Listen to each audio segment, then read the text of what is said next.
Hi folks, today's issue is whether or not in a drug trafficking case in the state of Alabama, whether the state would ever drop the charges. There are three basic reasons that the state can drop the charges. Now whether they will depends on the facts and circumstances of a given case. But let's talk about the three basic reasons when a drug trafficking case does get dropped. Number one is the state makes the choice to do so. Well, why would they do so?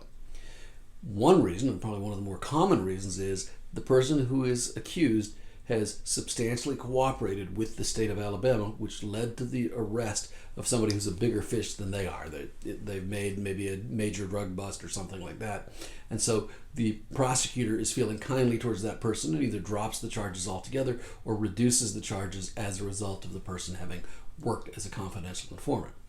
Now, sometimes it's not that dramatic. Sometimes the state chooses to drop charges, frankly, out of kindness. I had a client, he had a substantial amount of marijuana. He didn't really have a defense. His thing was, he said, well, just tell them I'm a fat old guy who doesn't do anything but sit around and smoke weed, and I had bought my stash, and that's why I had as much as I did. Maybe they'll cut me a break. Surprisingly to even me, the prosecutor looked at it and thought, yeah, it's weed. I feel bad for the guy. He doesn't have a prior record. I'm going to knock it down to something else. We're going to drop it to something less serious. So sometimes stuff like that happens. So choice is one of the reasons. What's the other reason? The other reason is if there's no choice. That's reason number two. Why would the state of Alabama have no choice but to drop or dismiss a trafficking case? Sometimes the police screw things up. For example, I had a case where the police correctly suspected my client had a large quantity of drugs in his apartment, but fortunately for my client and unfortunately for the police, they rushed into his apartment. They did not have a search warrant, and there were no exceptions to the search warrant law that allowed them to go in his apartment. As a result, the evidence of drugs was not allowed and couldn't be admitted into his trial. Well, since it was a drug case and they couldn't admit the drugs, the state of Alabama had no choice but to get rid of those charges. So sometimes, reason number two would be the state of Alabama, for whatever reasons, has no choice but to dismiss the charges. The third example would be if the state of Alabama looks at the evidence in the case and just decides this is too weak to waste the resources or to go forward on the case. So, for example, I had a case, I'll give you a couple of examples. I had a case where there's a car and the driver is sitting in the car talking on the phone. My passenger's sitting outside the car talking on his phone.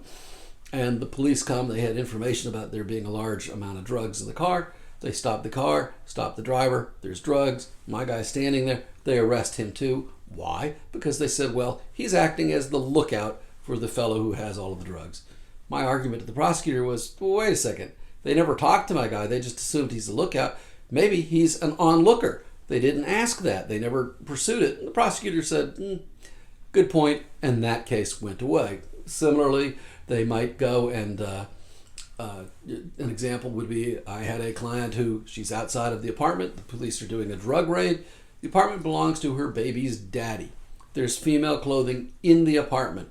They say, oh, it's her. She lives here. She's part and parcel of this. I was able to point out to the prosecutor that the clothing size was completely wrong. The shoe sizes were completely wrong. And I produced a receipt where she had moved out, bought a U-Haul to move out earlier. It was a new girlfriend, not her. And they couldn't establish. The prosecutor recognized that, it's kind of a Cinderella syndrome. Hey, these shoes in the apartment, they're not going to fit my client. She's not the right person. Prosecutor recognized the weaknesses of the case, and so it went away. If you're accused of drug trafficking, you need the best lawyer that you can. Drug trafficking charges are very serious. They have mandatory minimums. The lowest sentence on a drug trafficking case is 10 years in prison, of which 3 years has to be served day for day. And because they're so serious cases, you really want somebody to do a very good job exploring all of your options. You need the best lawyer you can. If you're charged with drug trafficking here in North Alabama and you'd like our help, just give us a call at Siegel & Siegel. Our phone number's below. I hope you find these videos to be educational and informative. If you'd be kind enough, if you think it was good, if you'll give us a thumbs up. And thank you for watching.